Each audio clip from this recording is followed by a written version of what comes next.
seem to be anybody here at this time, so I'm just gonna try to figure out what it is that I'll actually be drawing tonight. In specifics, I mean.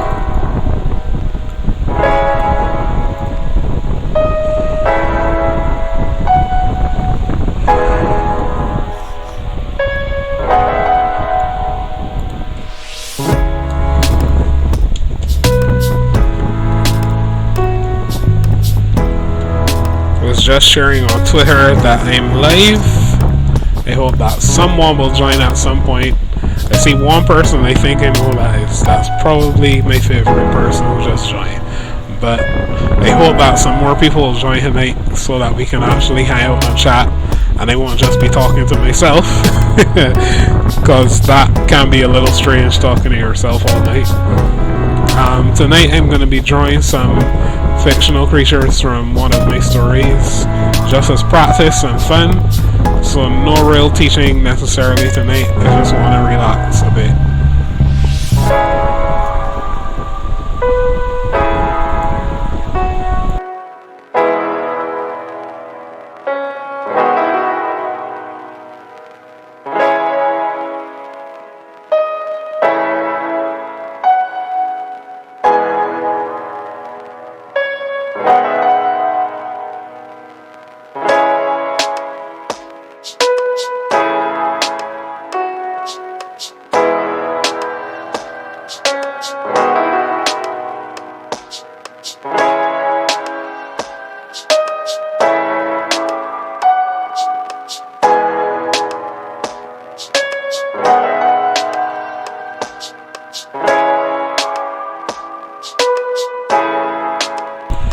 In case you're wondering what I'm doing here, I'm preparing a scene which will be next to a river, and I'm going to have a creature with a pretty long neck standing over here.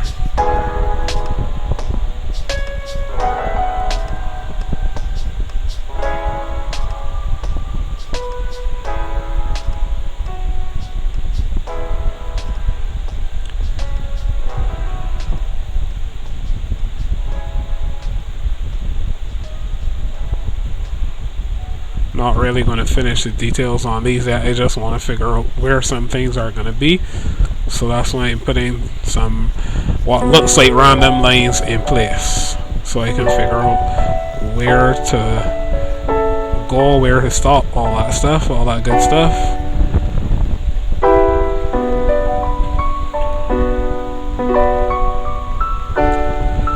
Just give me a second here, let me pull up something on my computer.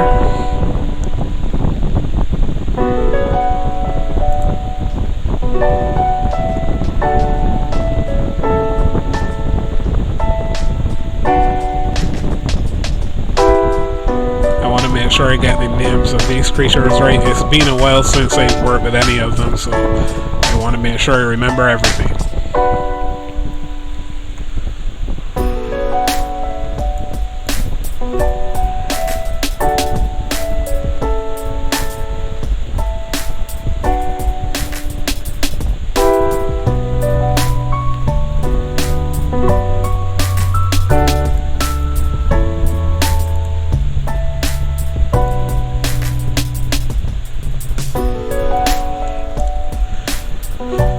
I wonder if I can open a document on Linux with events as opposed to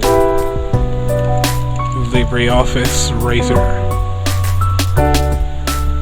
I'm about to find out something tonight that I've never actually tried.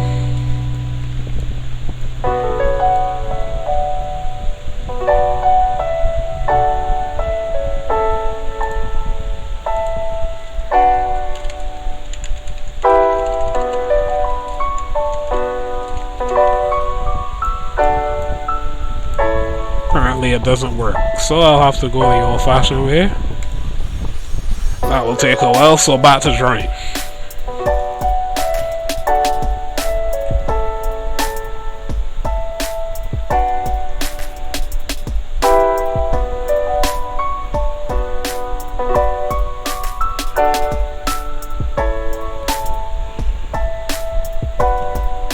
If you're just joining, tell me hello so I know who you are, because Twitch doesn't tell me who's on. and I like to know who I'm talking to, if possible. Or if you're shy, you don't have to say hello, that's fine too. I'll just tell you hello anyway. But I still like to know who's on so I can personally shout you out and welcome you to the stream.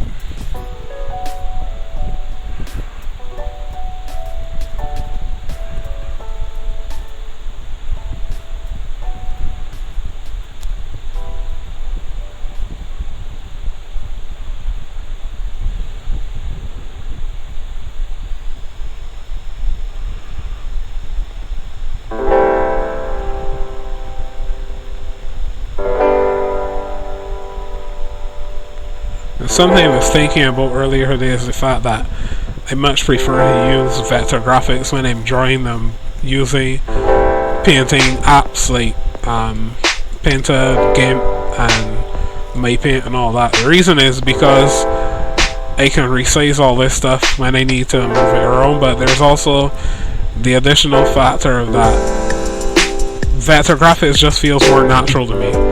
Oh hi babe, how are you doing? Vector graphics feels a lot more natural to me, so that's one of the reasons why I like to use Inkscape. Which is kind of funny because I'm not really a mathematician, so kind of defies logic, you might think, but I find that using pixels, it used to be my thing one time, but using pixels when I'm drawing doesn't really fit for me. It's not as natural a feel to me. When I'm using vector graphics, it feels more like I'm drawing by hand with a pen and paper, so I like it.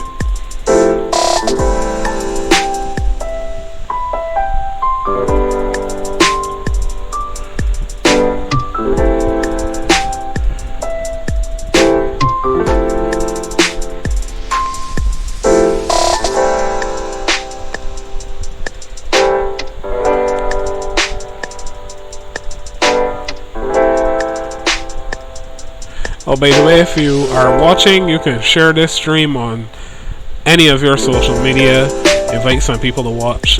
I was somewhat surprised to find out just how many people find this relaxing, because I always thought that stuff like this would be boring to people, but apparently it's very relaxing, very entertaining, so share it with someone who might be interested. And even if you don't think they will be, still tell them about it. You never know, they may actually find it very interesting.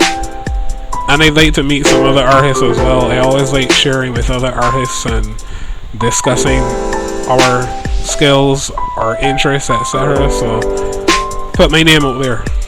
Shameless plug for that.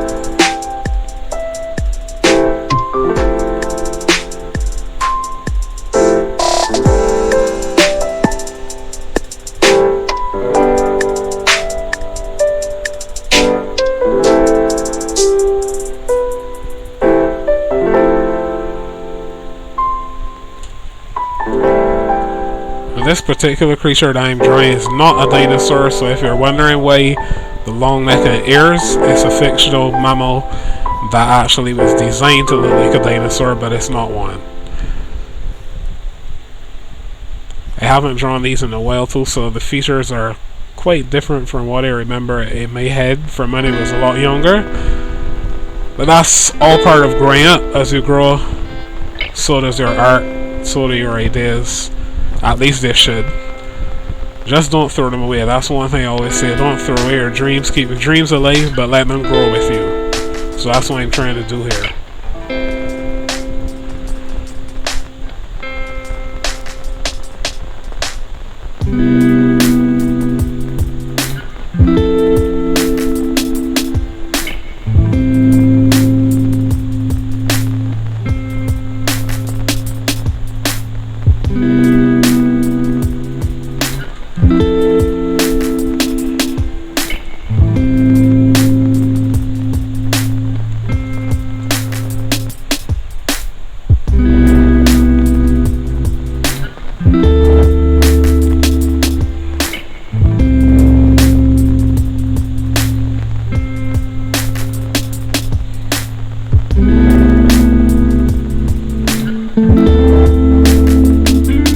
Another reason why I like working with Inkscape as opposed to other tools is that I can change the color of these strokes pretty easily. Whereas if I were painting, it wouldn't be all that simple. I'd have to use the bucket fill tool. I don't really like doing that necessarily, and it's too much work. So when I'm using vector graphics, it's pretty straightforward. Just select the object itself and change the color.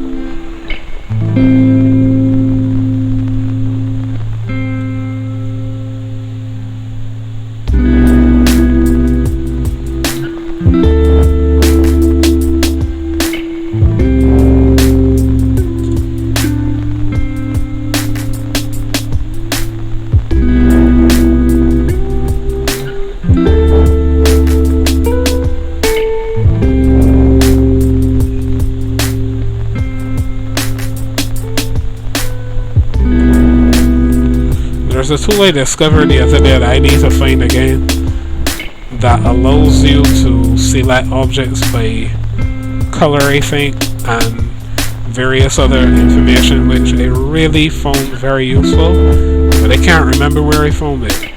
If I can find that again, I would really love to use it. It will come in really handy in the future, so I'll have to look for that. But basically, like, all these darker lines I'm drawing now would become the main object. If I wanted, I could just select the lighter grey, remove it, and then keep the darker lines. I wouldn't even have to draw on different layers. So if I could find that tool again, that would save me so much trouble.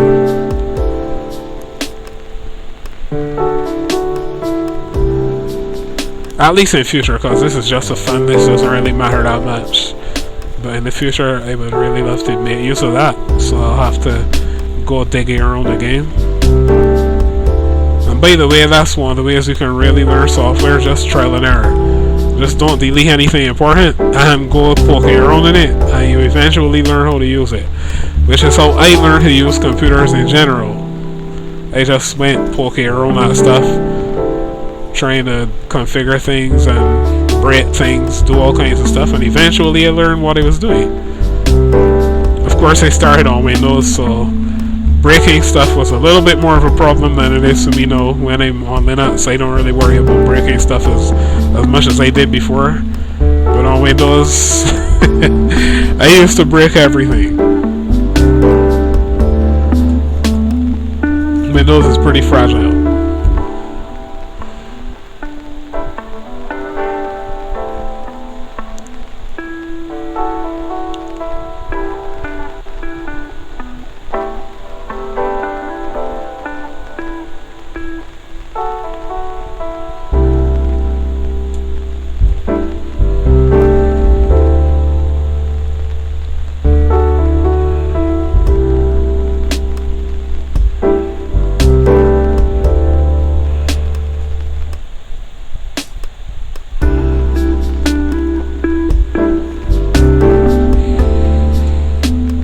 Since this is a mammal, I'm trying to do some strokes that look more like fur than like scales, because scales would have a more uniform result.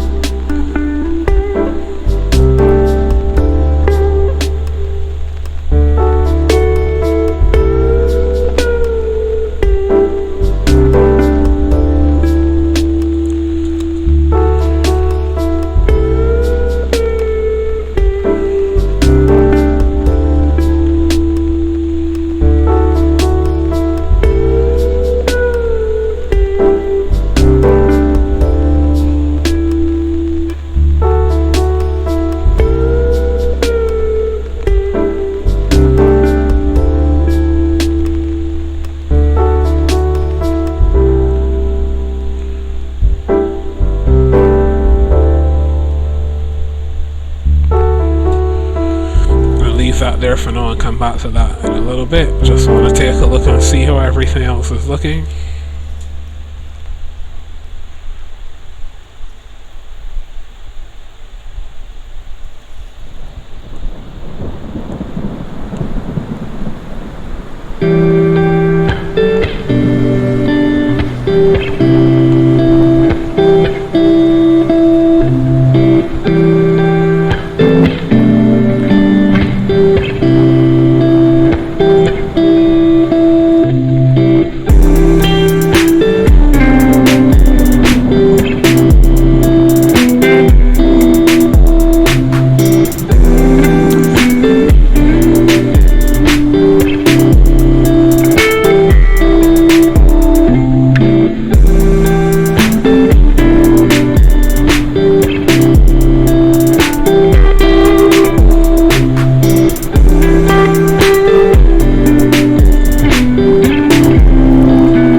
This creature here is actually designed to look somewhat like a giraffe because it's based on giraffes genetically, so that's why it has all these blotches on it.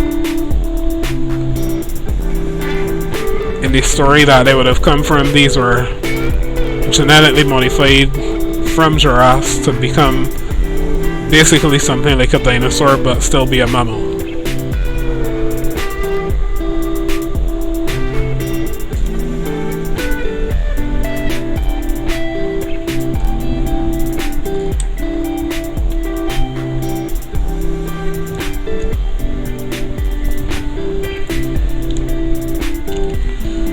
Just give me a second here because my music is really loud and I can't actually hear myself.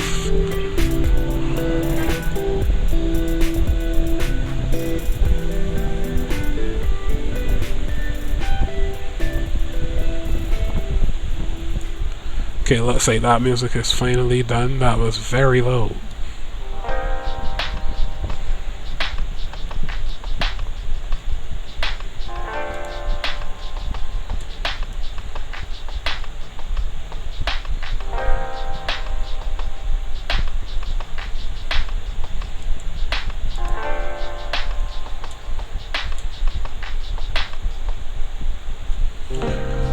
Why I think Escape not... Okay, it is drawing, but I can't see anything. That's strange.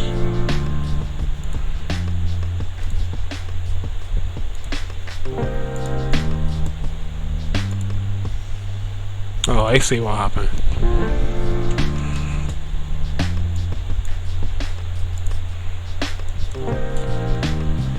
Sorry about that.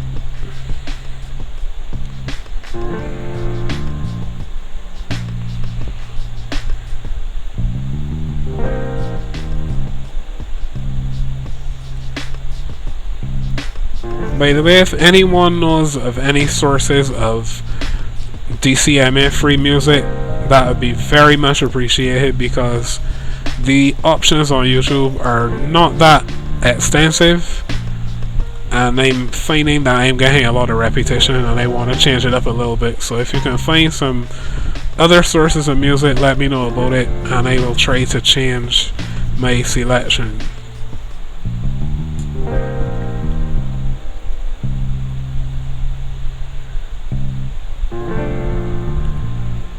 Very difficult these days when you're streaming or doing any kind of content creation to find music that will not get you copyright strikes, because everybody is trying to make $1 and sometimes they get a little too greedy about it.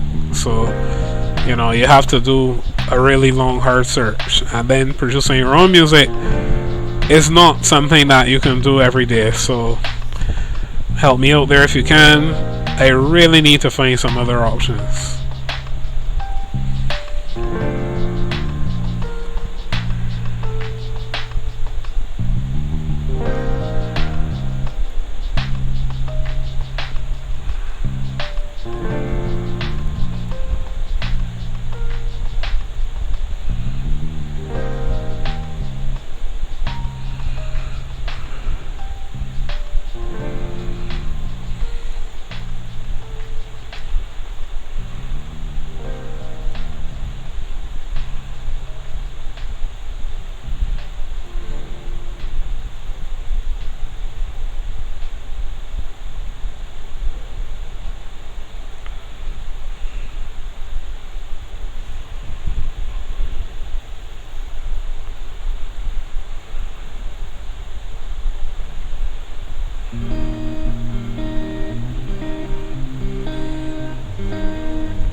I see some other people have joined, so welcome to everyone who is new and to everyone who's just joining.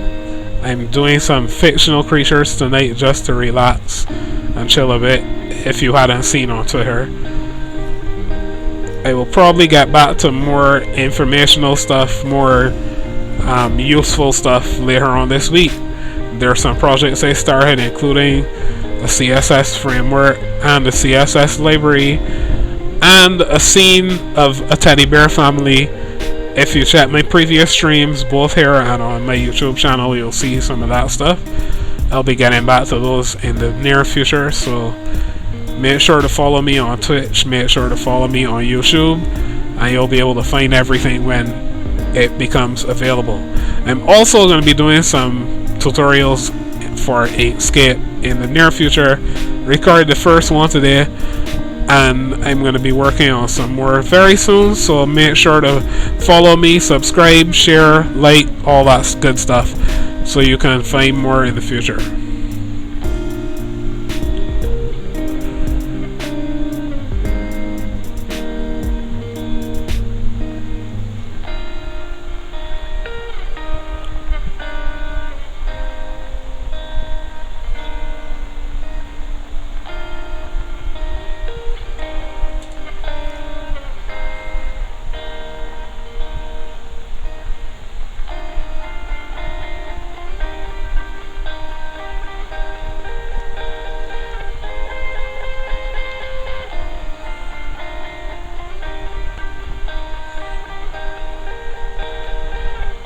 I will also be occasionally dropping in some gaming streams here and there, but I don't really do that much gaming. I'm not a heavy gamer. Plus, the system I'm working on, you would not believe how old this is, so I don't really get to play a lot of the more modern, heavier games. But in the future, when I can, I will actually get into some more gaming and also game design, because I used to be kind of into that, not too heavily, but I would love to get into game design again, so look forward for that in the future.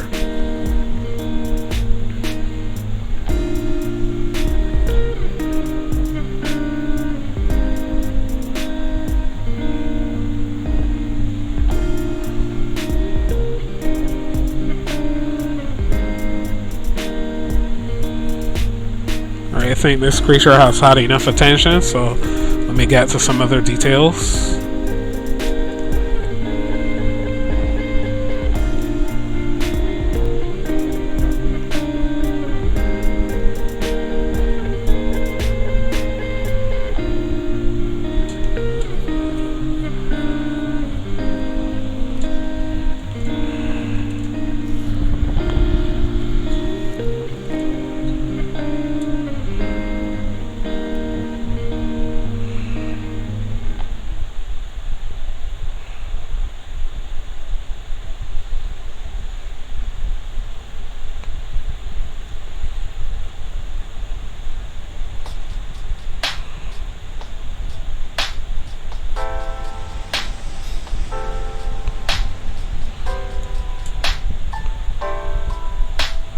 Like I said, I'm not really doing any teaching tonight, but kind of hard for me not to give some tips along the way as I'm drawing. When you're trying to achieve a natural effect, there are two things you can go for: stat simplicity and ordered chaos or controlled chaos. So I'm drawing some tree roots right now, as you can see, kind of randomized, but at the same time you're going to have some control to the chaos. That's what makes things look a lot more realistic, a lot more natural, because believe it or not, the natural world, as chaotic as it can look, actually follows a lot of mathematics, like fractals and other stuff like that. So if you want to really improve on your realism, go outside and look around and take in nature, notice some of the finer details, and you'll be able to improve in a lot of other areas. Even helps if you're a programmer like me, or if you're a designer in general, to just go outside, look around, and if you can't get outside, go on YouTube or anywhere else and just watch some nature videos and learn how nature works. You'd be surprised at how much it can improve everything.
You don't have to do this, but whenever I draw scenes where I have water and then something going into the water, I like to show some degree of disturbance.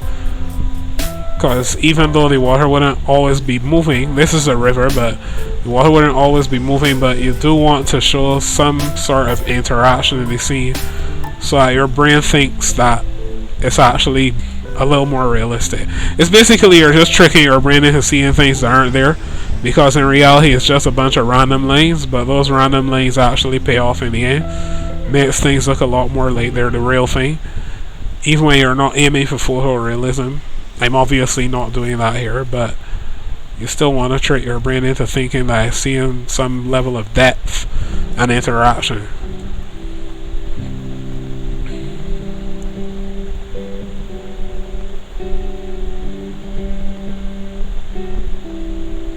Like, take for instance, even though this is just a black and white image, the parts of this tree that are further away from us should be darker, so that's why I'm doing more detail on those areas, you know, like giving them some thicker lines and stuff, because you want to make it look as though those parts of the tree are further away. Just like how in real life you have the fall off of the shadows. The shadows give you the impression that this thing has depth to it and is far away from you.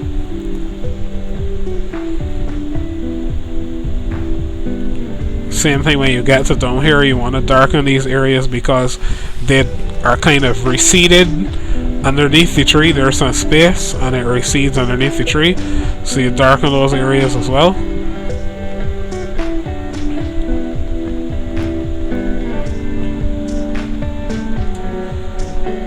Areas that are closer or areas that are raised you can put less detail on, because typically they'll be getting more light, so you can leave them a little less detailed than others.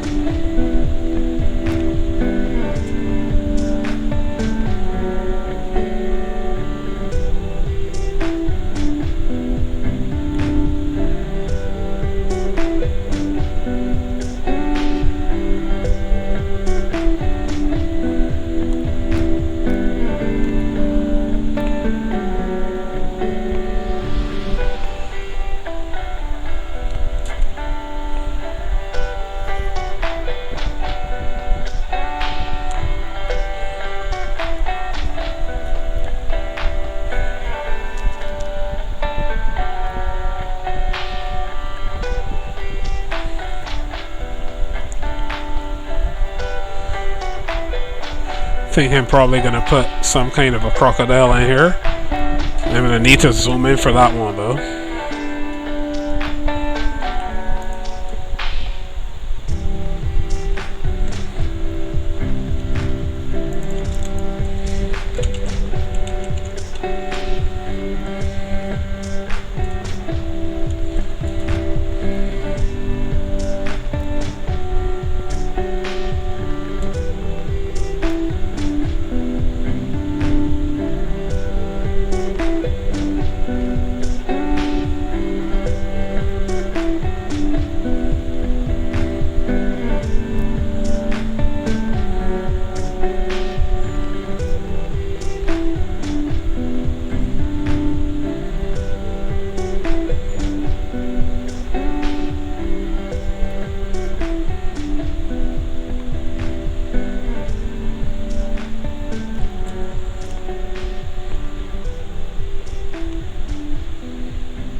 Of course, you only want his eyes and nose visible, because crocs usually have most of their body and even most of their head underwater even when they get to the surface.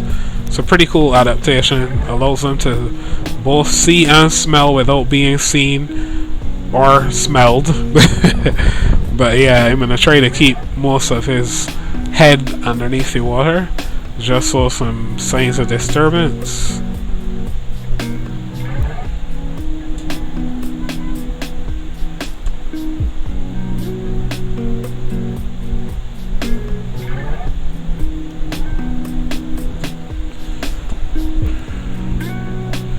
Not bad. Actually came out better than I expected.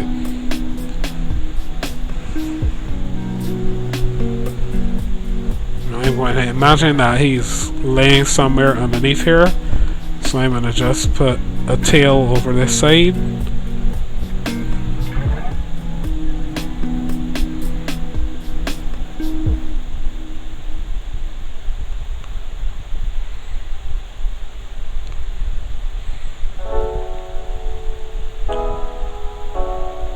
So his tail can be sticking out of the water slightly.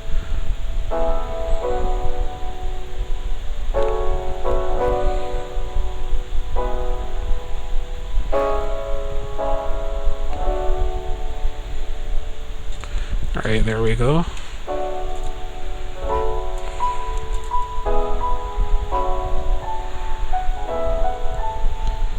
Now what should I draw behind here?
Right, that eye didn't come out quite like I wanted, so I'll just take out some of that. Make this thinner.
That's one of the cool things about Inkscape, that I can take this piece here and remove it altogether because it's getting in the way. Can move stuff around and put it wherever I want it. I really love that. Much better than if I was painting.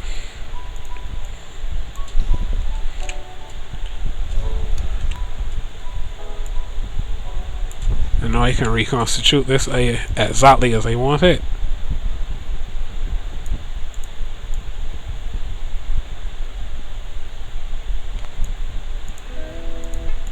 Can even rotate elements of stuff. I really love that.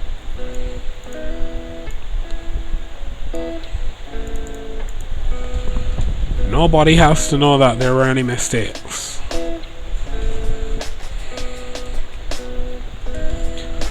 I hope somebody clips that because I probably won't remember to do it. So make a clip of that, somebody.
Okay, this music is pretty cool.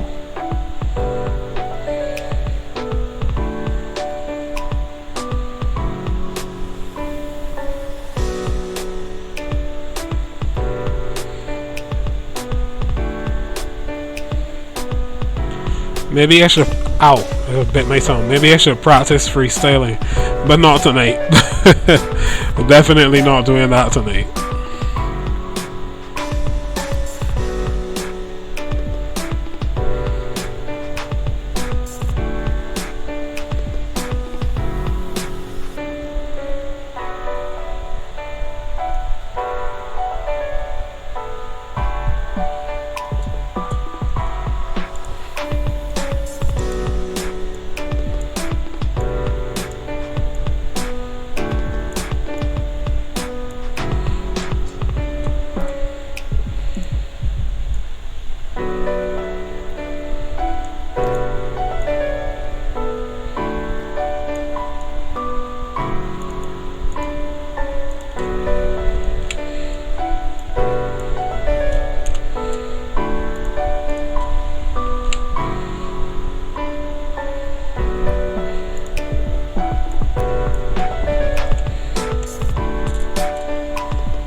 Trying to give this guy some kind of horns.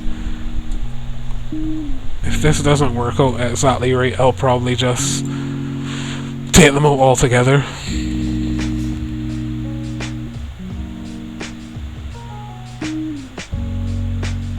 I mean, there really is no right or wrong because it's a fictional animal and I'm just doing this for fun. I guess this helps with my perfectionism because doing fictional animals for fun instead of trying to do a project or something helps me not to worry so much about getting it exactly right.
One of the most difficult things when it comes to drawing mammals is getting hair right, because you have to make sure that you can blend different angles and stuff together. It's kind of tricky.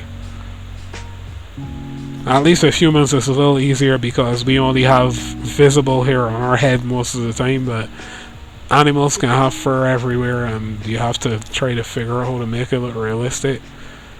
Thankfully I'm not going for actual real realism this time, I'm just practicing.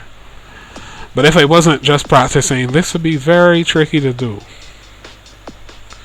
Becomes even more tricky when you have to do it in 3 dimensions and not just in 2.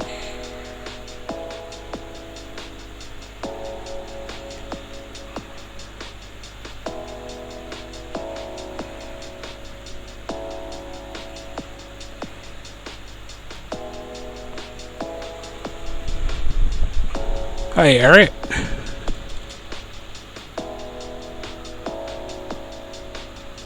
Always good to see some familiar faces. I know my most familiar face is always there, and I love her for that. And it's also good to see that I have some returning viewers as well. I'm happy to see that.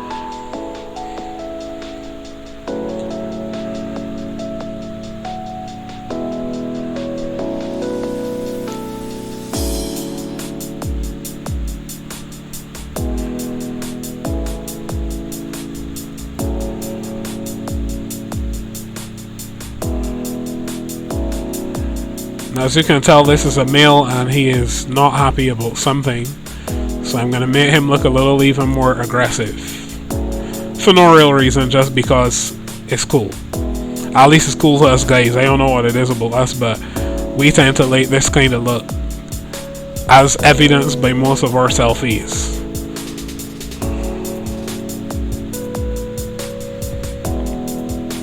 You know, it's funny, right? But studies have proven that just about everyone likes this look more, even though everyone says on paper, oh, we like when men smile, and then they actually tend to rate men who don't smile as more attractive, which is really confusing. Human beings are just complicated.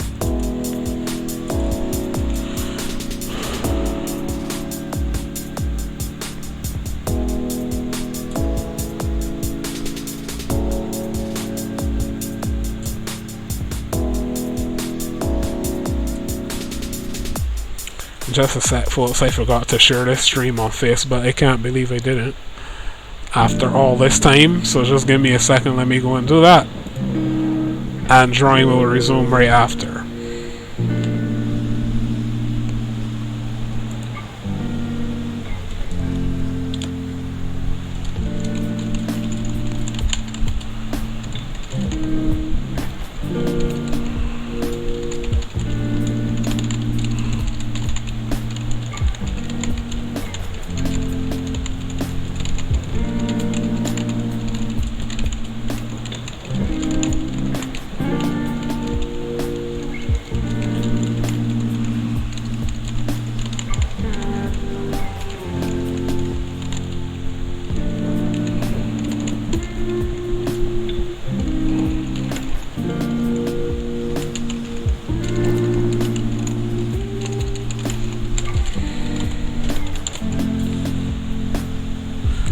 Taking a little longer to type this out than I wanted. Just 1 more minute.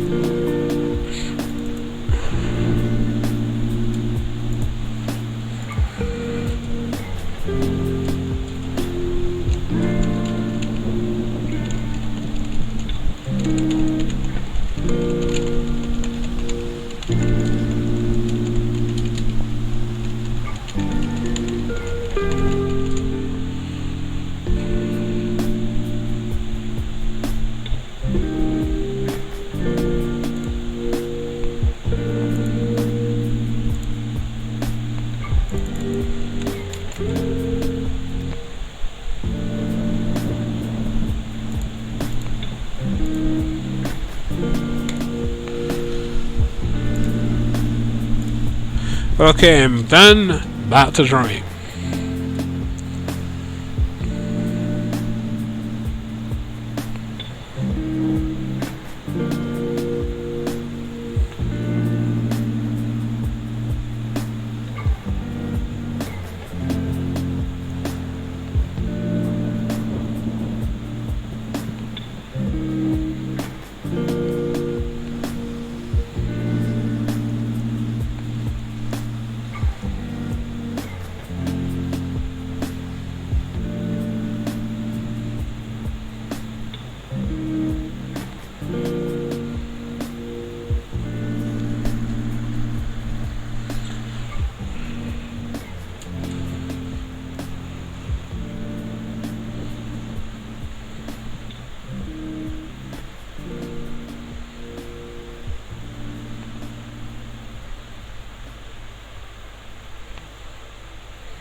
This scene is getting a little crowded, and I don't think I want to necessarily add too much more detail behind here.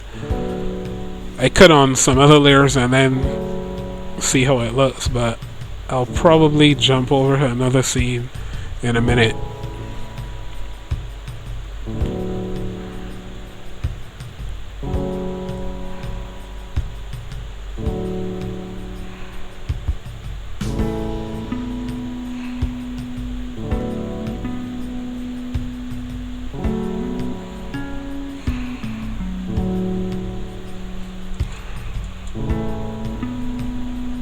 Now, in terms of perspective, these trees are really not in the right size for this frame of reference, because these creatures, if they were real, would be pretty big. So these trees should be much smaller, unless, of course, you're talking like redwoods or something, and those don't exist on the fictional islands where these creatures are from. So, yeah. But nobody really cares, that's just a technicality, yeah, doesn't matter. Just a funny thought for me personally, because I happen to know what these things are and where they're from in the story they're from, so this kind of makes me laugh, but it doesn't really matter to anybody.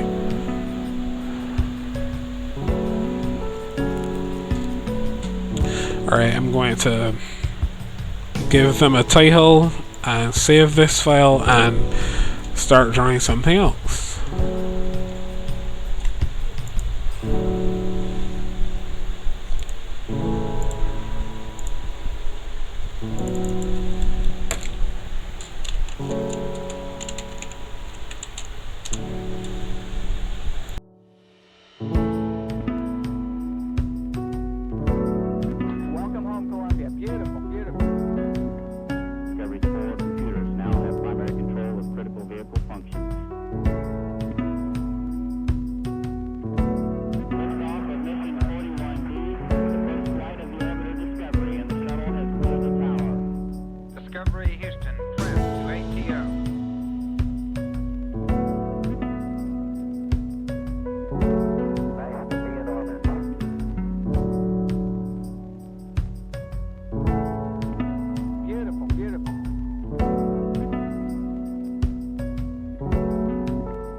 Now, for anyone who's wondering why it says showing no caution, there's an obvious crocodile in the scene, and they don't really care because they're too big to be eaten.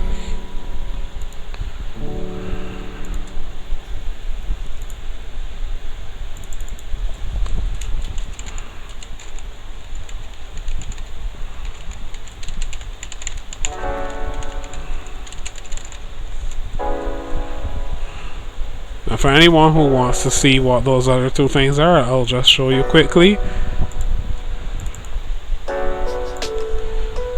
that one's too big to open. This one I really like, by the way. And then this was a design that I did for a challenge on Twitter to create a griffin using animals that are local to your country. I had to use an extinct creature, which would be Barbados raccoon, and the Barbados bullfinch, which is a bird that we have here. We call them sparrows, but they're not actually sparrows. They're bullfinches, and they're very tiny, much smaller than real sparrows. So yeah, I used the two of those and created our own local griffin. This one here, which is too big to show unless I open it. This is another fictional creature that I would have created for a story. Also looks like a dinosaur, as many of them do. This little tiny thing here doesn't really actually have any identity. That was just random and just for fun. This is the head that I drew and posted on Twitter recently. And then these were just some random sketches that don't really actually match up to their proportions, but hey, doesn't really matter. It was just practicing.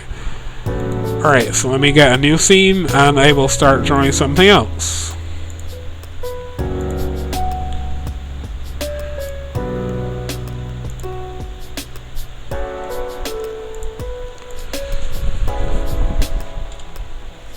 By the way, if you're still there in the chat, talk to me. I would like to know what you would like me to draw next.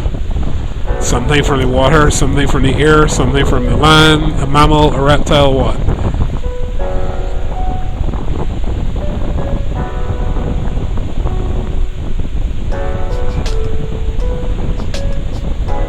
Okay, this is interesting. I can actually show you some of the creatures that I created years ago by hand. These are all marsupials, and you get to see some of my skills as well in terms of drawing skulls and stuff like that. I haven't done that in a while.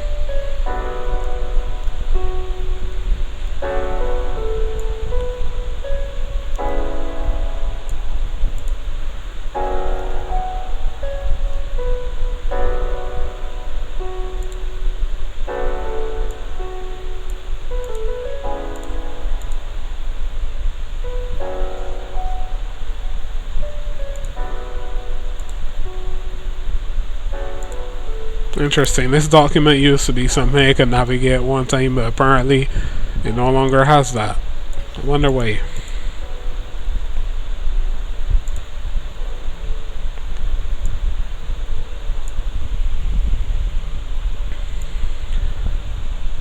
Oh, there we go. I just would have shown you the creatures that are based on this here. I redesigned them in that last document.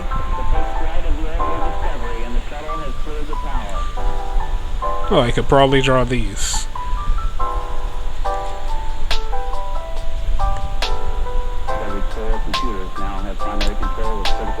Oh, this is one of my favorites here.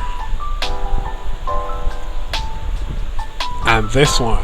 Actually, I'll draw this one, because this one's complicated.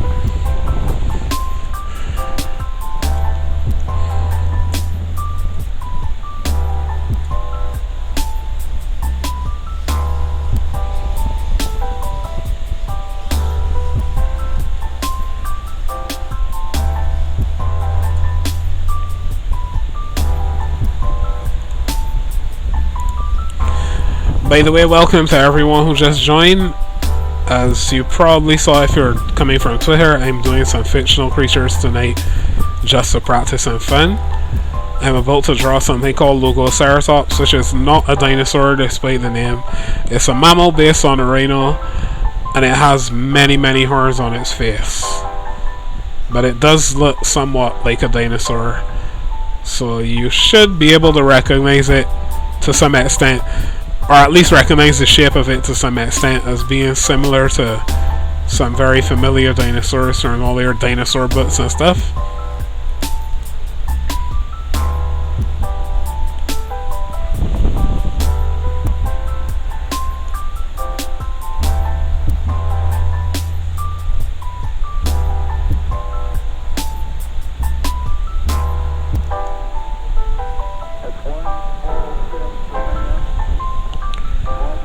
And by the way, if you're just joining, say hi, because I like to know who I'm talking to. I also like to give you a shout out if possible. And if you're joining from Twitter, let me know so that I know I'm actually reaching some people.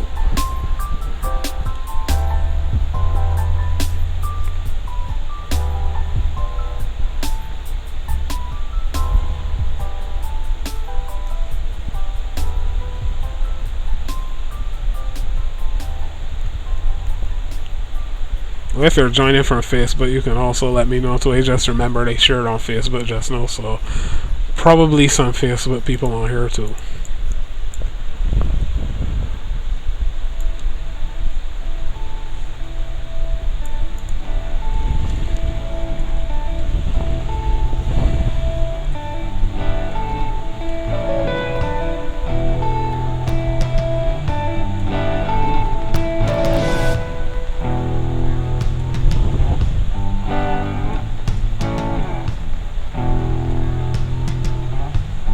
About to draw some of the angriest eyes I have ever drawn in my life. If these creatures were real, let's just say we'd have to give them an island to themselves.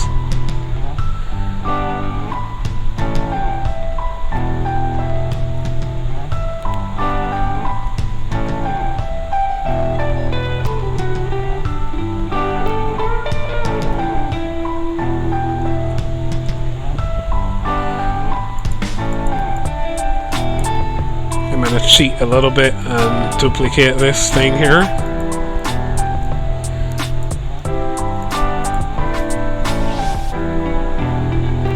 Saves me some extra drawing. That's one of the cool things about using vector graphics as opposed to using standard raster graphics where you have to paint everything by hand. You can just grab it and copy it and put it wherever you want it.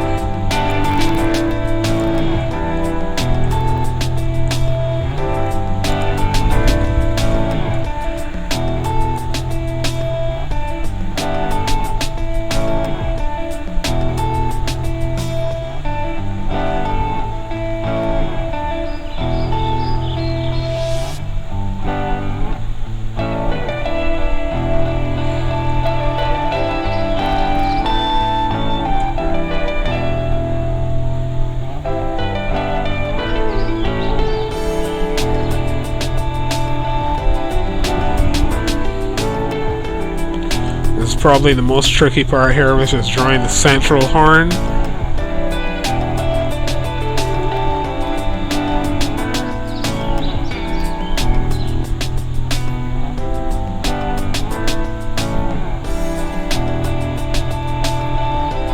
Oops. Didn't mean to make that so wide.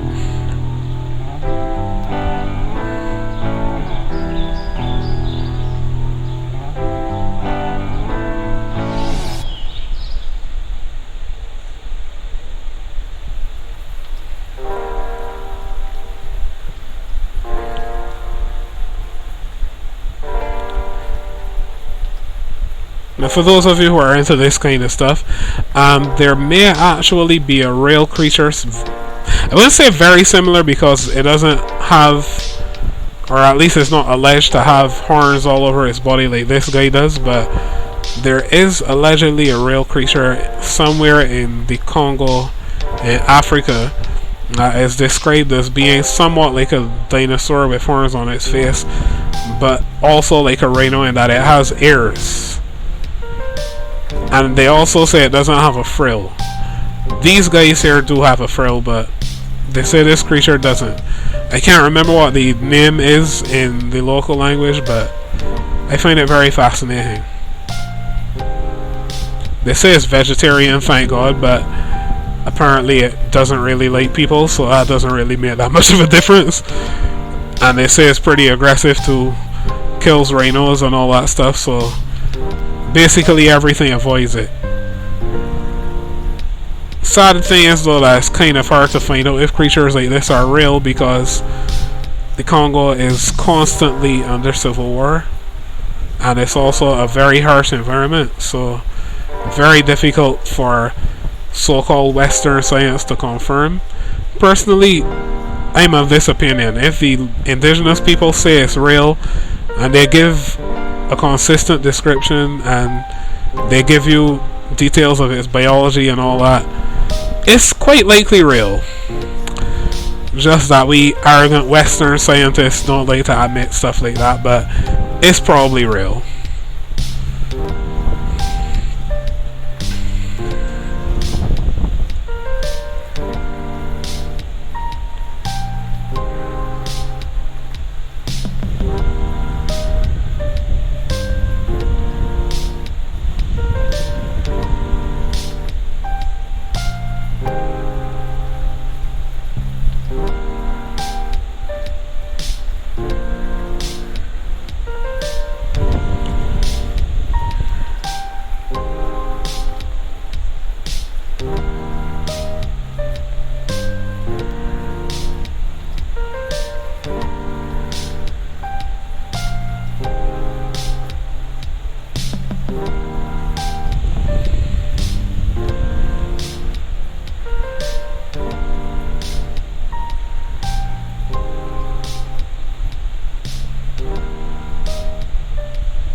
Oh, by the way, I'd love to hear what your favorite sci-fi creatures, or even possibly real but not confirmed creatures, are in the chat, because this is a subject that I really like.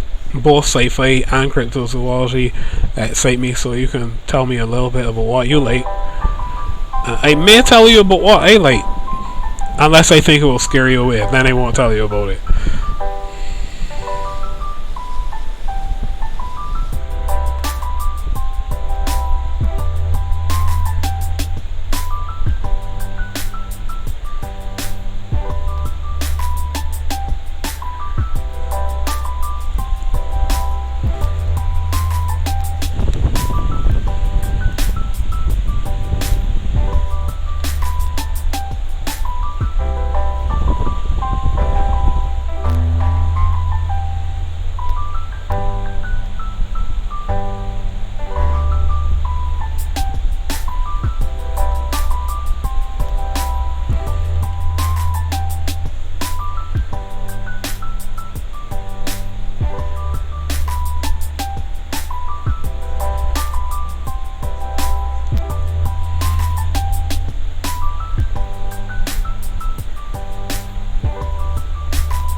By the way, in case you're wondering, these are not teeth, they're horns.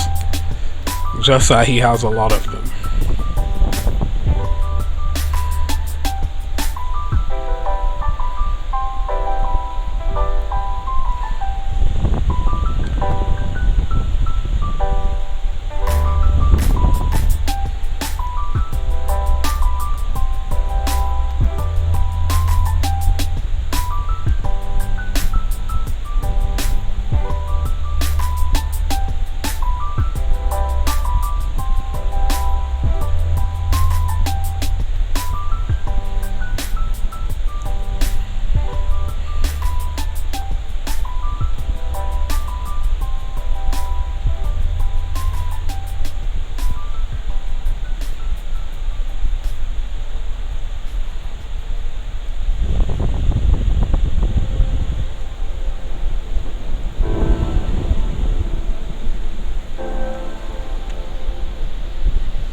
Comes the really tricky part, because most of his face is horns, so it's going to be kind of tricky to get the proportions and everything correct.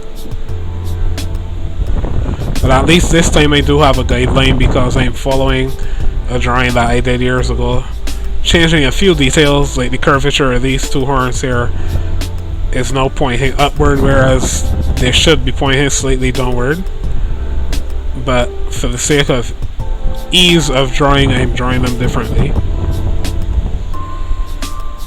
I'm gonna need to resize this though, because I don't have enough space.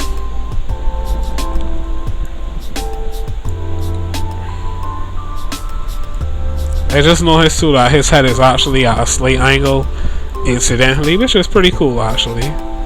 Instead of being just head on, I'm gonna work with it.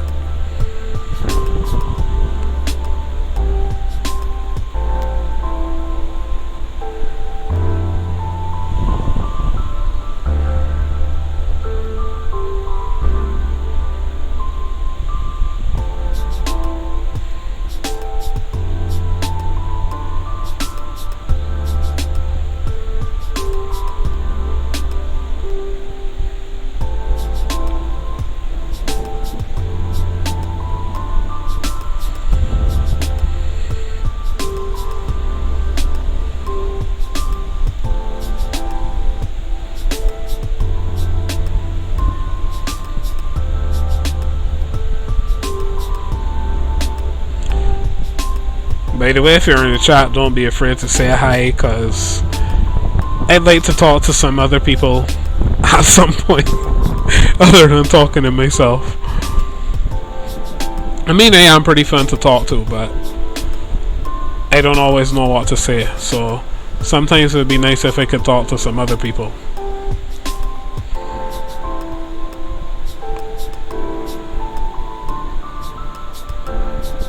Not that I mind talking to myself.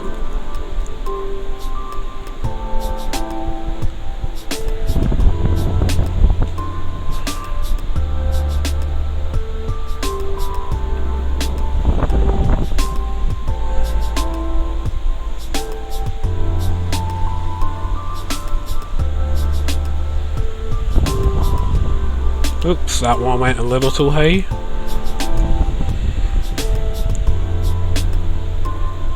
Actually, all of these are a little too high.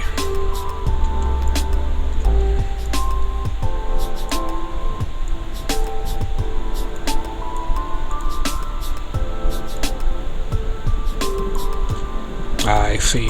Alright, I'll leave it. It'll have to work.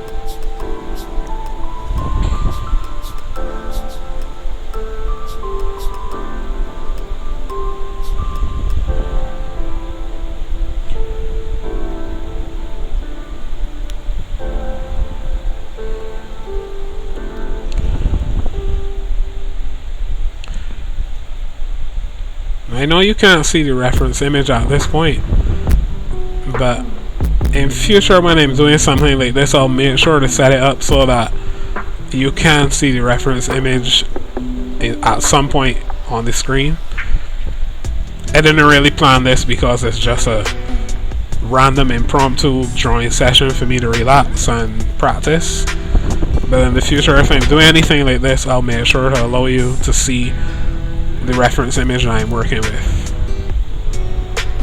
Also remember to check my Naturalist stream. I posted it on YouTube. I don't know if it's still up on Twitch, but I know it's definitely on YouTube, where you can see me drawing a frog and a praying mantis based on real life animals that I would have observed.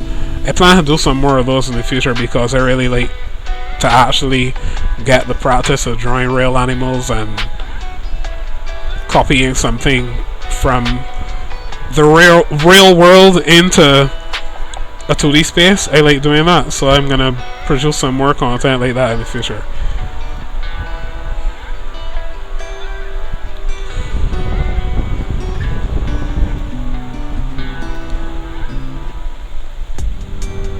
Alright, his head is starting to take shape. At this point, it's going to be a little more difficult for me to follow the reference image because he just has so many horns. So I'm going to have to sort of freestyle the number of horns he has and still somehow make it work.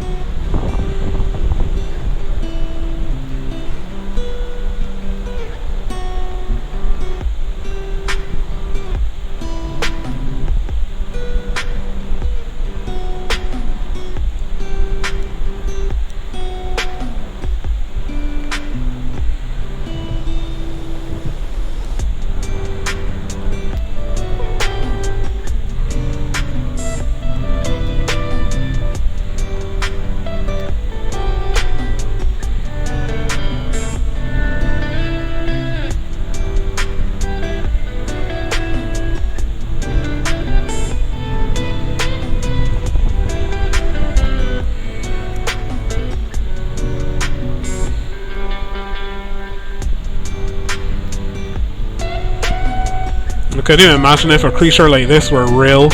What that would be like to go up against it? Like somebody stuck you in a ring, and instead of fighting a bull, you have to fight one of these. At that point, you probably just say, you know what? I think I'm gonna go ahead and meet my maker instead of fighting, because it'd probably be better to face whatever comes after this than to fight.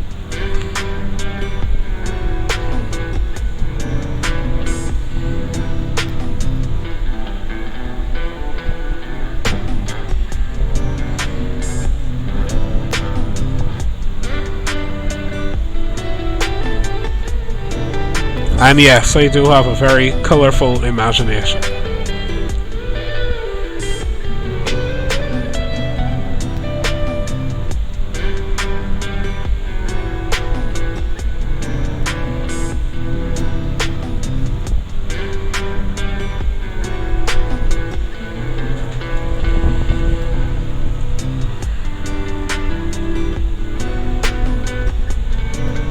Still more horns to go.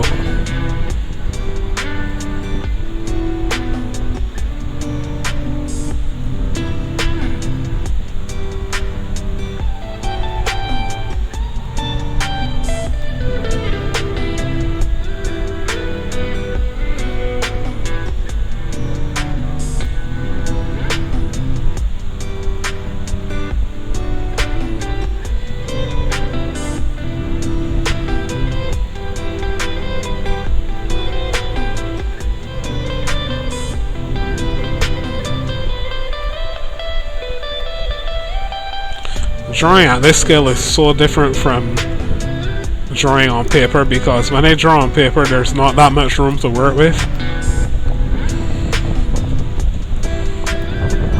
So it can be a little easier drawing on paper, to be honest, than drawing on the computer, even though on the computer you can fix your mistakes a lot more easily and all that. When you draw on the screen, on paper, sorry, because you're drawing so small, it kind of forces you to innovate as you're going. When you're drawing on a computer, it's so much easier to mess it up.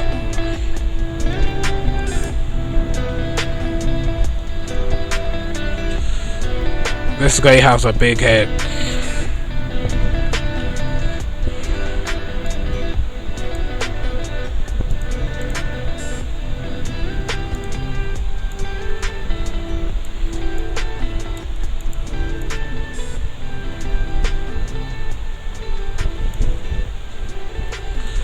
This is not quite as head-on as it should be, because it looks like it's slanted to the side, at least compared to the reference image. I'll let you get a look at the reference image again. Here it is.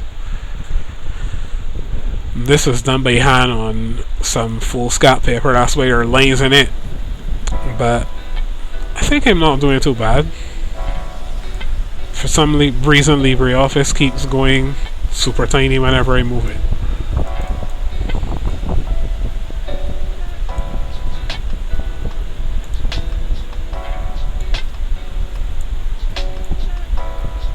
That's not too bad.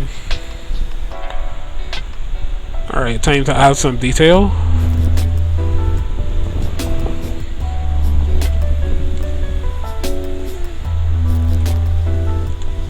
Whoops. By the way, that rotate feature in Inkscape is pretty cool, because once upon a time when I was trying to draw stuff on a side, which sometimes I have to do because of how my hand works. I mean, being right-handed seems like, you know, the norm and everything, but sometimes it's really good to draw at an angle. So being able to rotate the entire canvas in Inkscape is a lifesaver in that regard.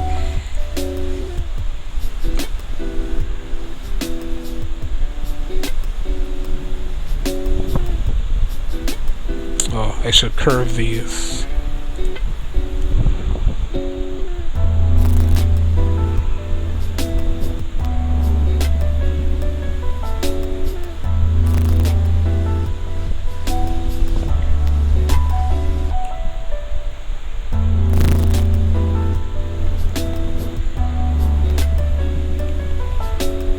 Just a fun fact for those who don't know, This creature is based on a rhinoceros, but his horns are actually made of bone and covered in horn. At least most of them are covered. The ones on the front of his face are covered in horn, but a real life rhinoceros does not actually have any bones in its horns.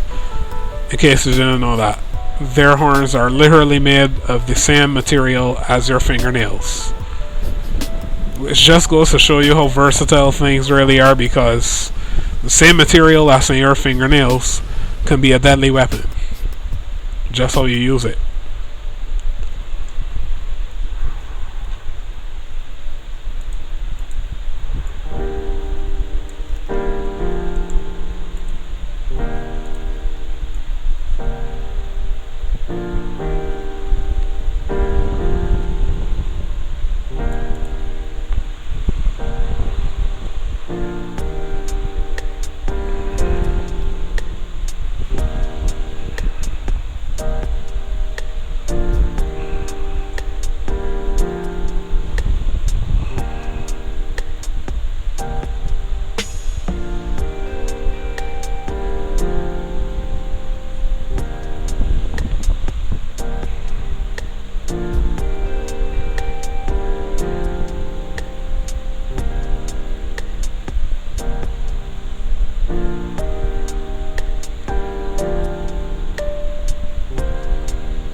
Another fun fact is that as cool as this creature would look in real life, having this many horns on your face would actually be very, very impractical when it comes to actually fighting. Because if you have this many horns on your face, it'd be very easy to break them, it'd be very easy to get caught in stuff, it'd be very easy if you're going toe to toe with another male or whatever to end up in a very bad position. Which is why you'll notice that most animals that fight, like say bighorn sheep, cows, goats, etc., don't have that much in terms of weaponry. They're more or less focused on reinforcement, so like they have a really strong neck, they have really strong skull bones, and then just two horns and nothing much else. Because sometimes less is more. Having two horns is easier to fight with, less likely to cause injury, etc. But like if you look at certain kinds of deer, for instance, their antlers can get caught in each other, and sometimes some bulls even get decapitated in the middle of a fight. And there was a creepy video recently of a not sure what the correct term is for deer, but he was a stag, right? I was trying to remember the term. There was a stag walking around with another stag's head on his antlers, because obviously they got into a fight, the other one got decapitated, he lived, and he couldn't get the other stag's antlers off, so he was just walking around with a head on his head. Which again, like I said, goes to show you why sometimes less is more.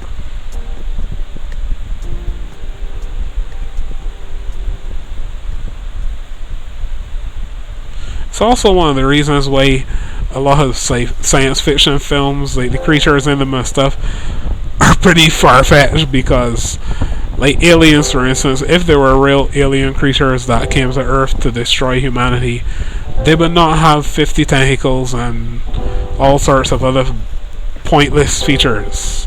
It's very inefficient, very pointless, and pretty much it's going to get you killed pretty fast. Believe it or not, the most efficient form that you could take for things like space travel and for pretty much everything, every practical task, is being shaped like a human being.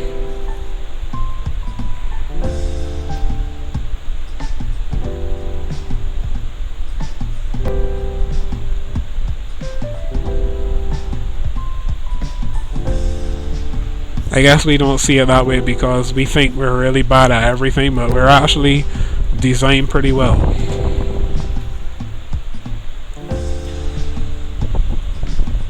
Shortcomings don't really define us as much as we think.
A little thing that I'm noticing for myself from drawing like this is that I seem to do better when I'm drawing on the right side of the canvas than when I'm drawing on the left.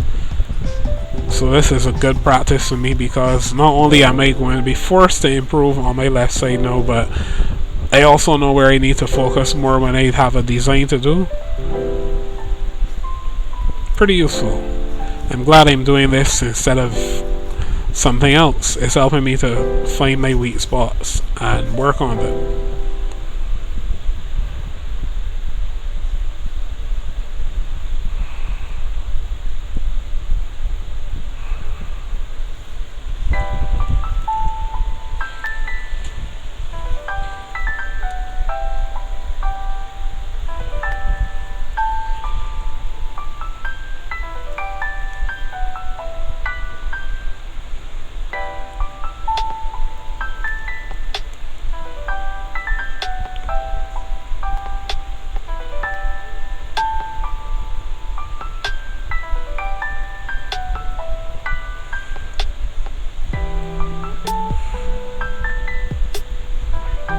You know, we really do need to be thankful that mad scientists are not really a real thing and aren't able to do the kind of things that happen in movies, because could you imagine if I had the power to turn this into a real creature?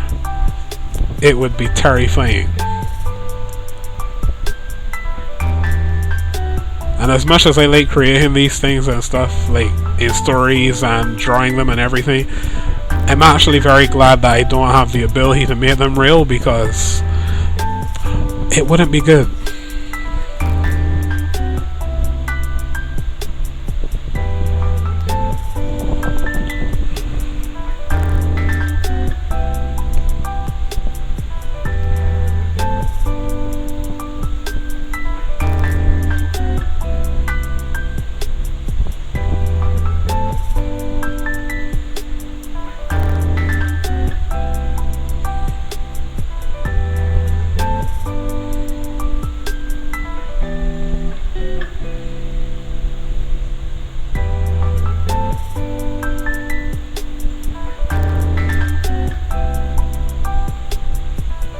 This horn is a little off center, but oh well, no big deal.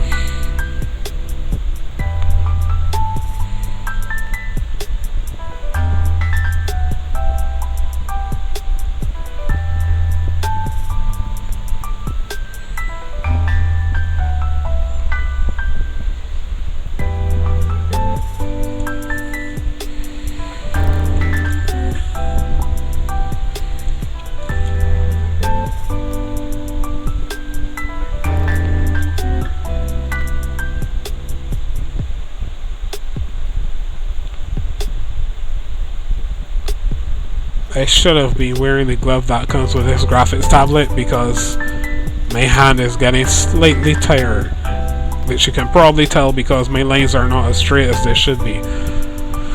So a little pro tip for those of you who use a graphics tablet: wear the glove. It works.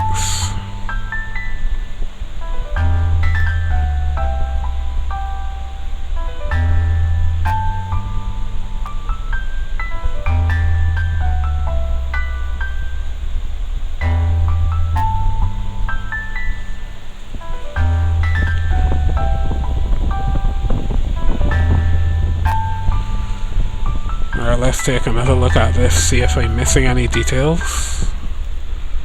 Oh yeah, he had some nodules above his eyes, and even more horns than I imagined, which I am not going to try to replicate because good grief.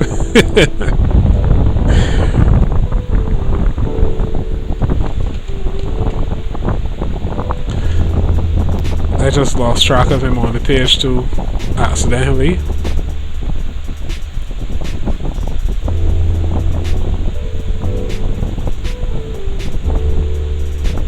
Oh, this is cute. This one here would have been a nice one to draw. If it were real, it would be a pretty small animal and good to keep as a pet.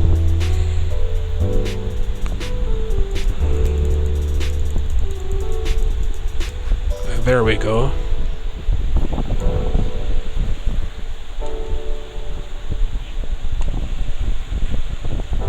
I need to move these eyes as well, because they should be further down on his face.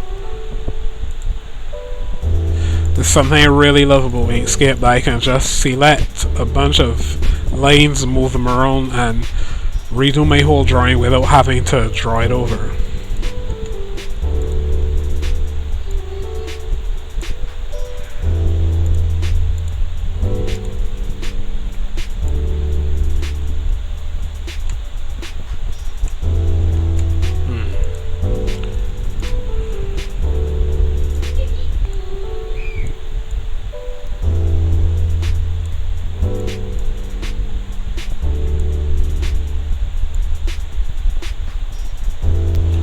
There we go, that's what I was trying to grab.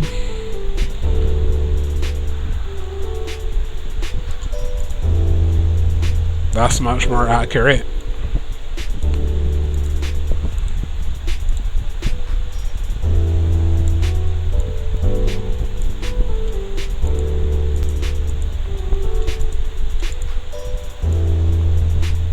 Oh, I didn't realize those were grouped already. I could have saved myself so much trouble.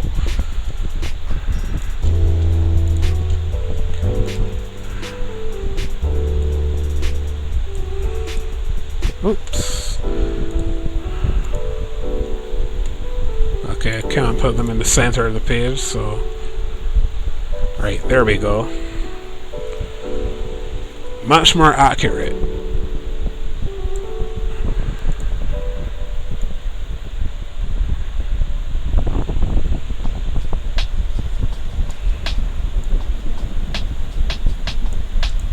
Right.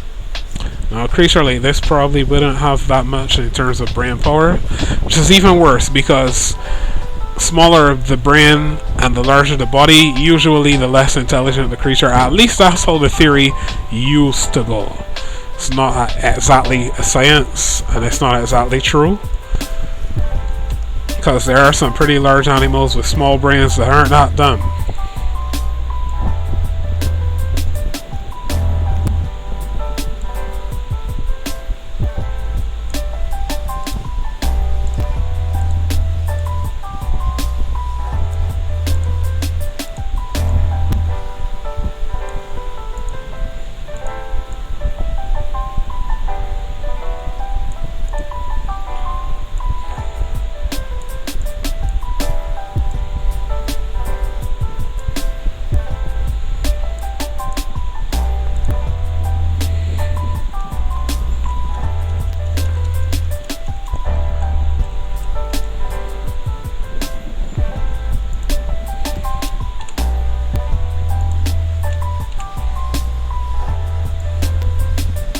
Oops.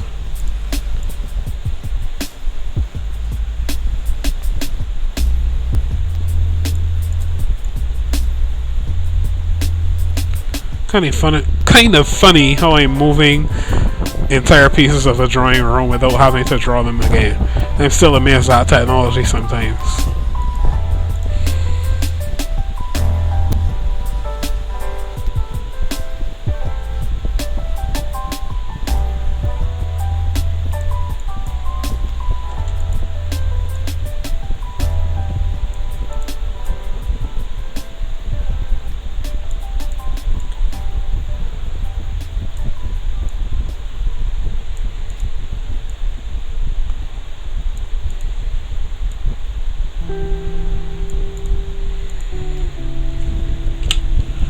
Okay, there we go.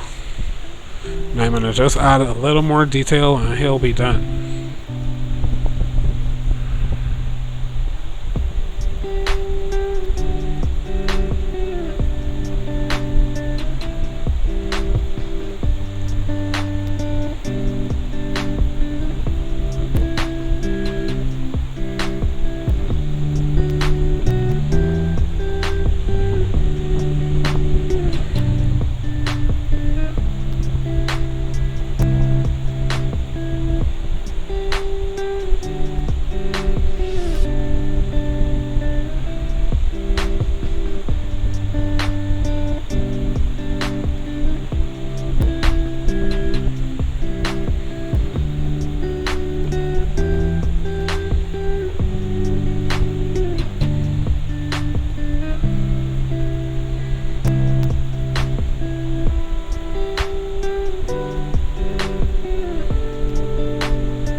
case you were wondering, yes, it does have ears that you can see at least, because it's a mammal and it's not a dinosaur.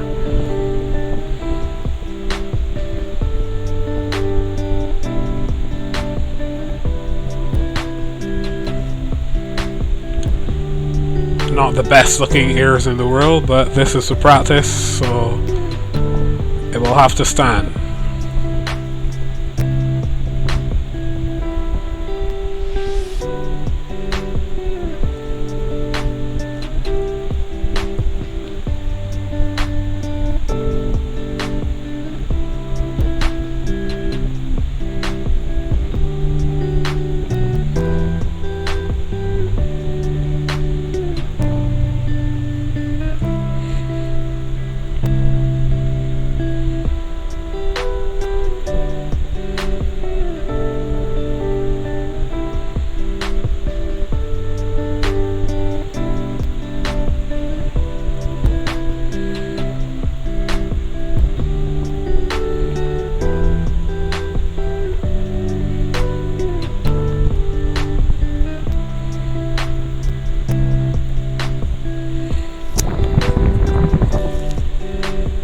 Not bad. A little lopsided up here, but we can live with it. He can't jump off the screen and do me anything for drawing his face badly.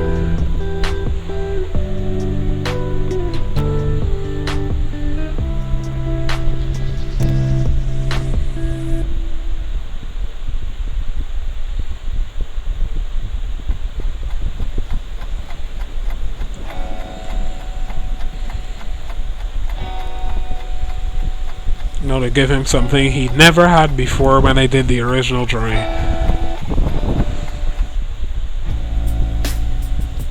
which is a body.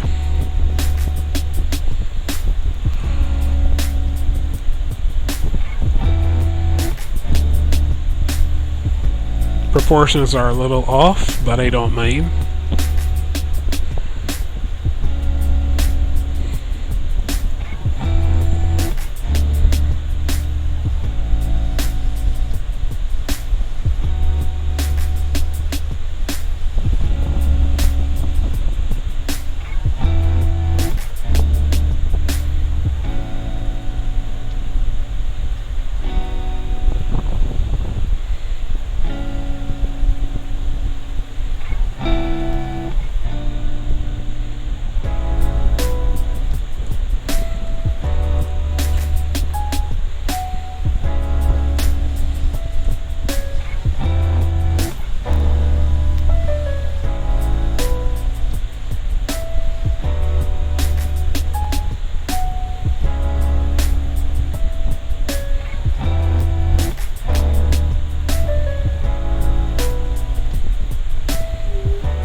I'll leave the body kind of rough because the real focus of this was the head.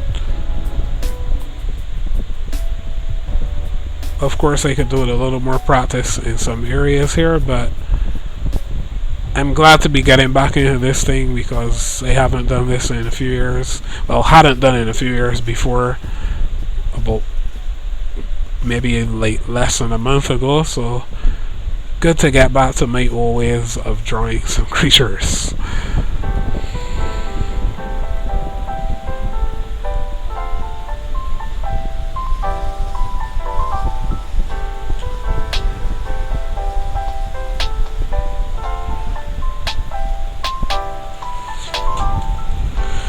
You just give him a name, and then I'll draw something a little more ferocious, some kind of predator.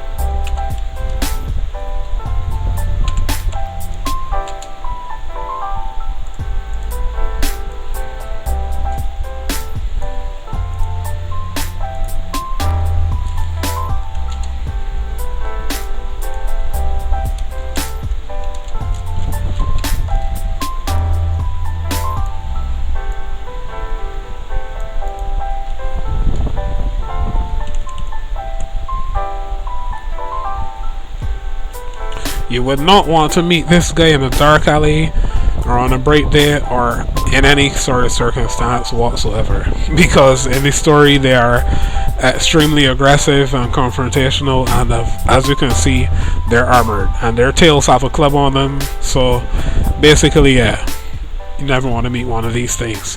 Thank God that they're just fictional.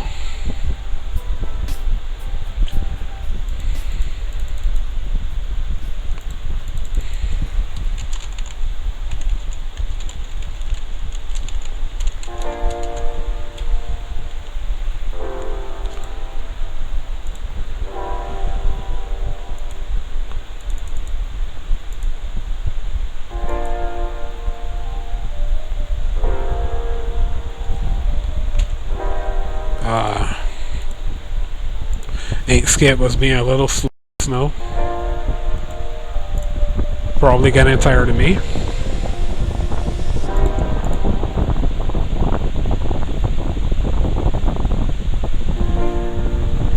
In 1 sec, I'm just going to choose what I'm going to do next, and then I'll be back.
Had to close Inkscape because my system was using a little too much RAM.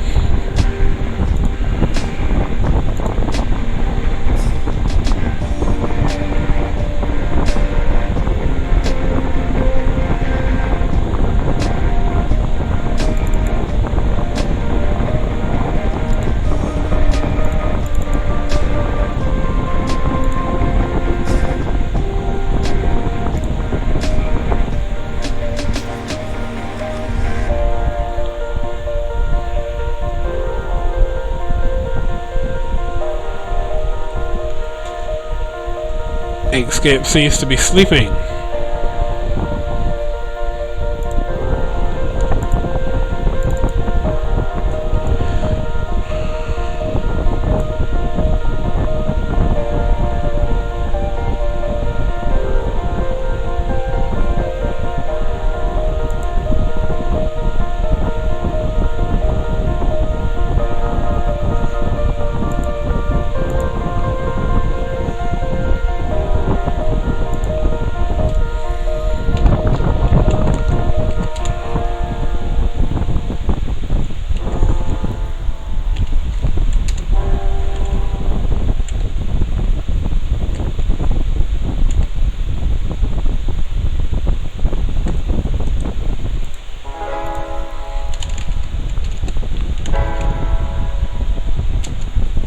Okay, while I wait for this to reopen Inkscape, I'll just explain what I'm about to do, which is I'm going to draw one more creature for a little fun and practice, of course, and that is quite likely going to be some kind of raptor or something, because I feel like doing that.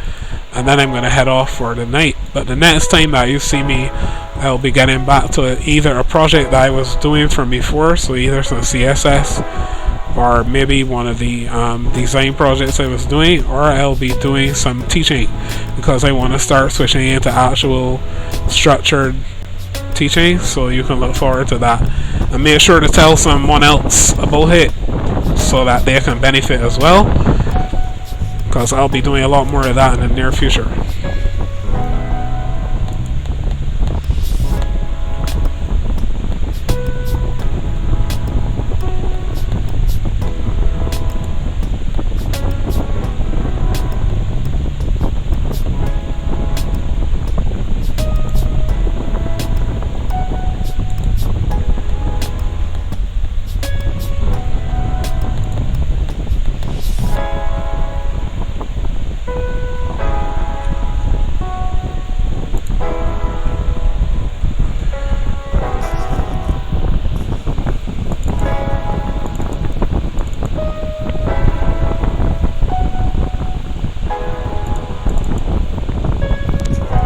not sure if you're going to be able to see a reference image for the one I'm about to do, but we'll find out in a minute.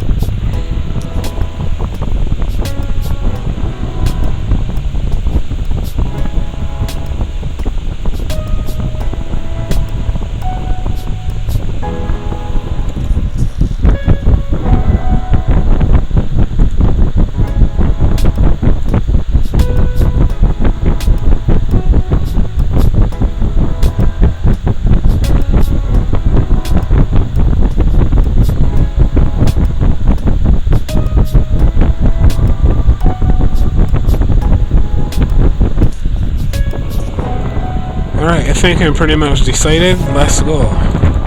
Alright, final round. I'm going to draw something very dangerous in this story universe. And would be very dangerous if it were real, but it's surprisingly small. It's also one of my favorite fictional creatures ever.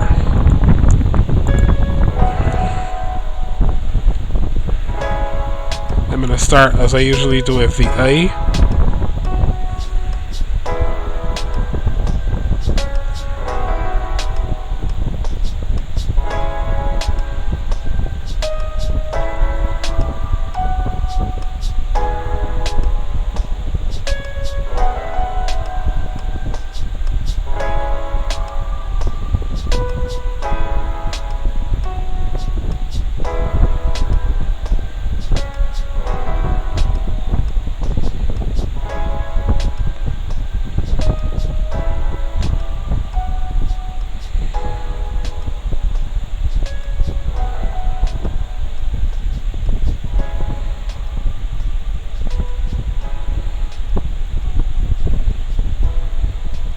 I was going to do this in another direction, but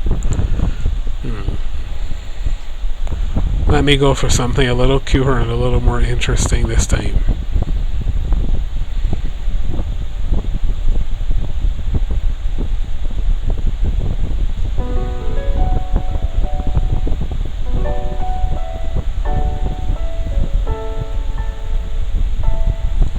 Alright, let me start that again.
I'm just doing a rough sketch basically to figure out where I want details to go.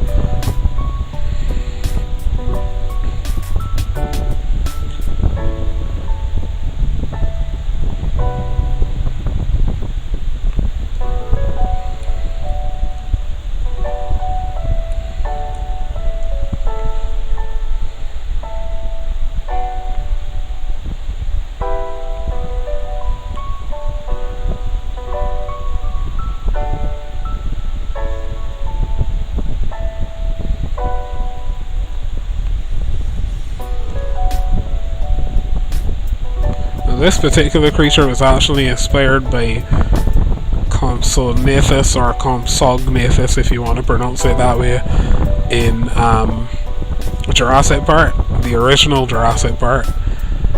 I had the idea of a creature that would be somewhat like that in terms of its behavior, and of course when I first started I was very young.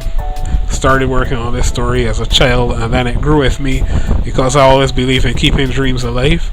So this creature has evolved from being basically a copy of what Jurassic Park had to being something far more formidable. They're venomous, they have feathers, they also have hair, They have external ears. They're actually a mixture of many different creatures. And if they were real, they would be a terror. Because they don't have a hive mind, but they function very much like ants in that they're a superorganism. So could you imagine walking through a forest and you see one of these creatures, and next thing you know, there's a swarm of them from everywhere. Oh, and I forgot to mention they can fly. So they just swarm from everywhere, come down from the trees, come out from, in the bushes and stuff, and just surround you. And the next thing you know, you're being bitten with a very dangerous poison, and there's no escape.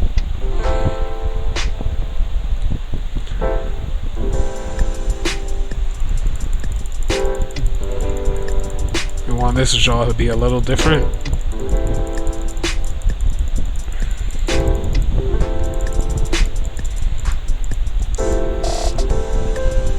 Let me just remind anyone who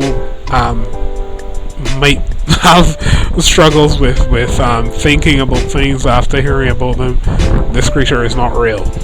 Can't do you anything, so you don't have to remember it later. Plus, if I get it done right, it should be cute.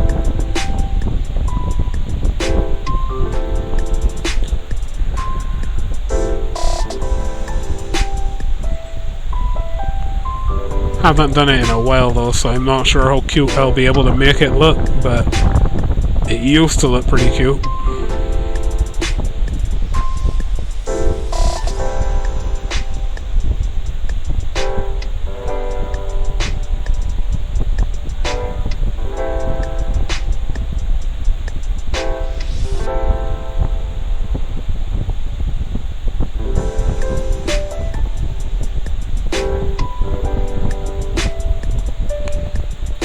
Those teeth are a little too big.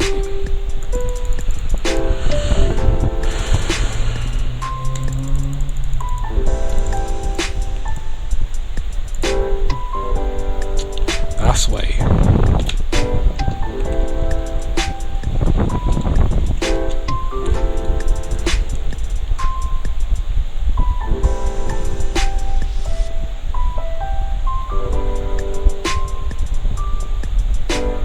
Much better.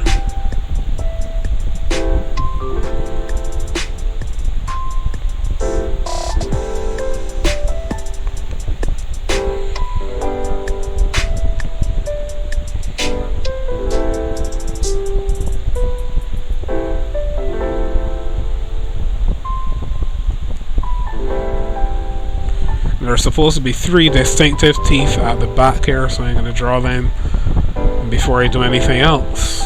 These are always visible even when the mouth is closed.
I should be a little bit bigger, but I haven't done this in a while, so the proportions are a little off.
Not looking too far off from the creature that I remember drawing years ago. Of course, none of you have a frame of reference, and I don't have the image to hand of the original drawing, but it did look pretty cool. Maybe someday I'll show you what it used to look like.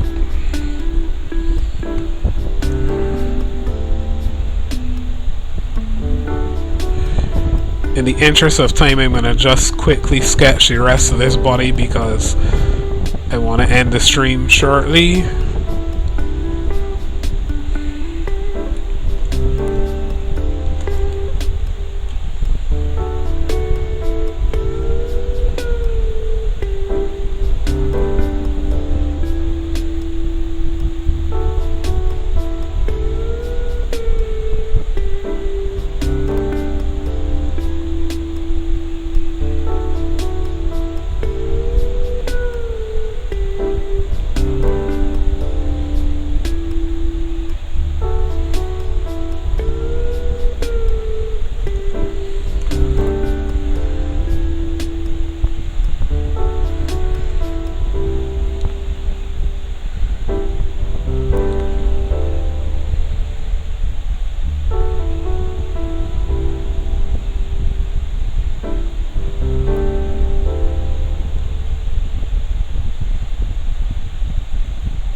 doing too much detail here, but there should be 3 forward-facing toes, 2 backward-facing. Well, 2 forward-facing toes, 3 backward-facing toes.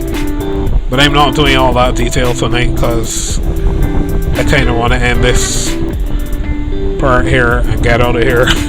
So I'm gonna kind of just rush through it.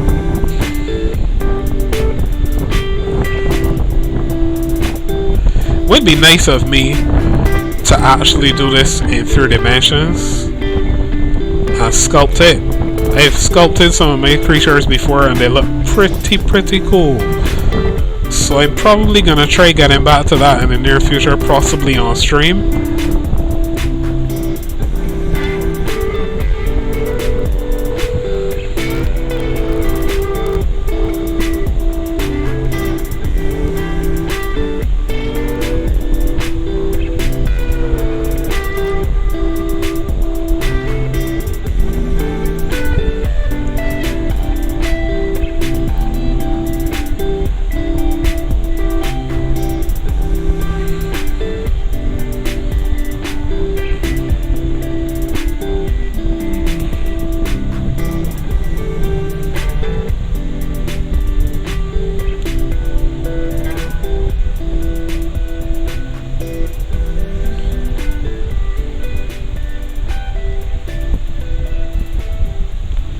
One of the tricky things with this creature is it actually is supposed to have 5 fingers as well.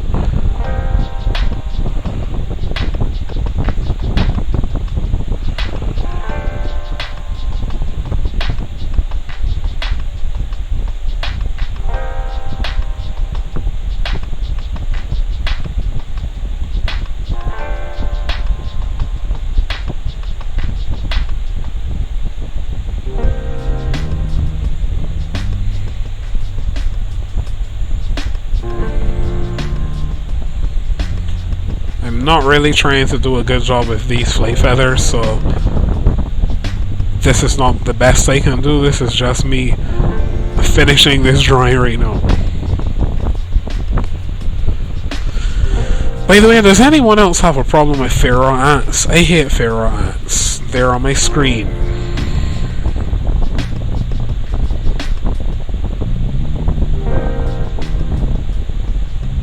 I know that was completely random, but I just can't stand pharaoh ants. And I love animals, but I really don't like pharaoh ants.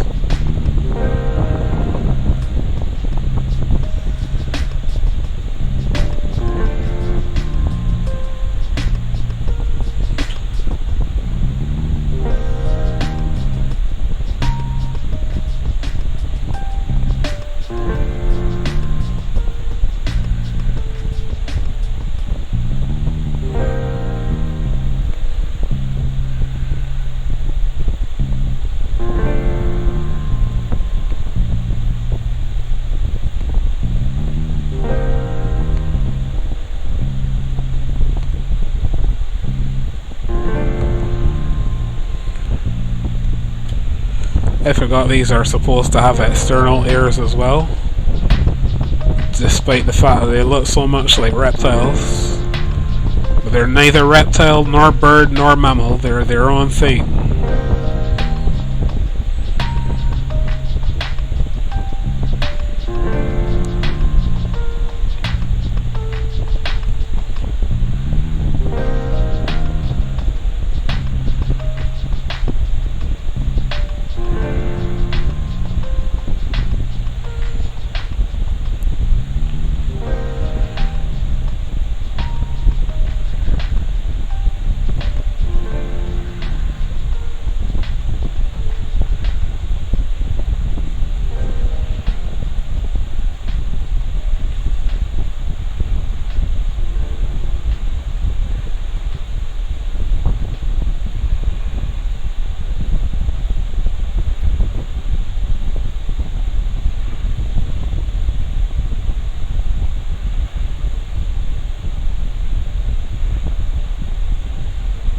One of these days I should do a stream where I just do a challenge to try to draw something as quickly as possible. I'm trying to practice that in my free time a little more, just drawing things quickly. it helps to improve your skills. So I'm trying to do that on a regular basis when I have time. Just sit and try and draw something random as quickly as possible with as much detail as possible in that short space of time. And it has been really helping me to improve a lot.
No, this is starting to look a lot more like the creature that I had in mind.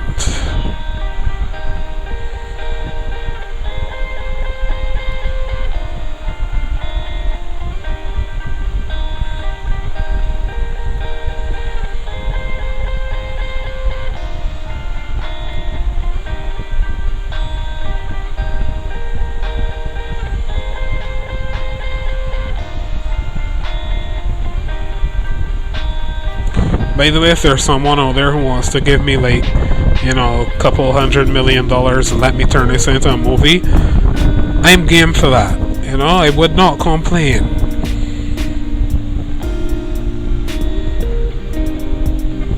Better yet, let me turn it into a whole franchise. A movie, a TV series or two, or a trilogy, TV series or two, then expand it into a whole universe. I wouldn't turn down the offer if there's anybody out there who's interested.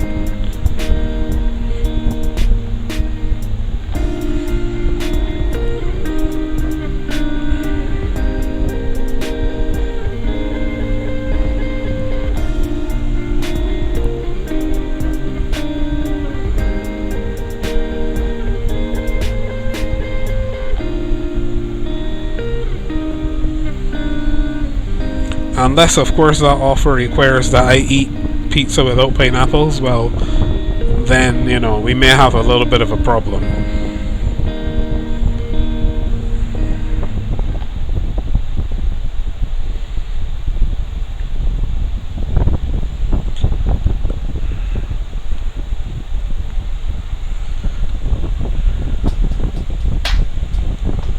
Oops.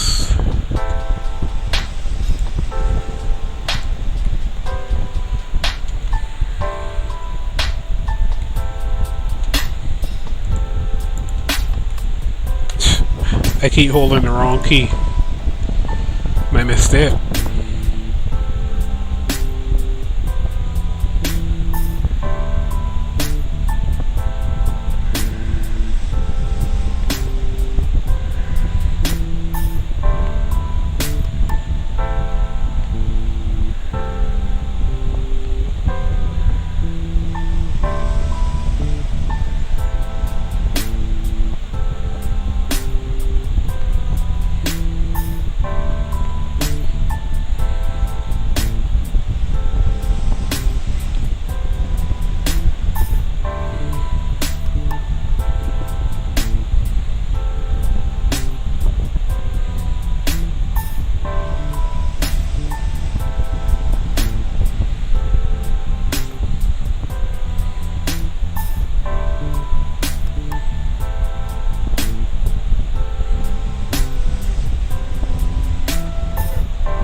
Inkscape is starting not to cooperate, so I'm gonna just sketch these quickly and head off. But while I finish off, thank you everyone who stuck around, especially my favorite person in the world. Thank you for sticking around always. Thank you for everyone who would have shared. I hope you did. I didn't check, but if you shared, thank you. Thank you for sticking around. And thanks to those who said hi. Not many of you did, but hopefully next time you will. Join me next time.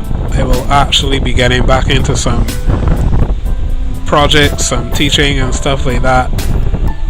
And not only Inkscape, I do CSS and other apps as well are on the pipeline. So hopefully you'll enjoy that. So see you next time. Hopefully you enjoy tonight. I certainly did. I had fun practicing and getting back to my roots. I love doing that. So you'll be seeing some more of that in the near future. Oops. Hope to see you soon. You can find me on Twitter. I'm also on Facebook, but I don't really go on Facebook that often, so follow me on Twitter if you want to find more updates, and definitely make sure to subscribe to me on Twitch and YouTube. Okay, so until next time, peace.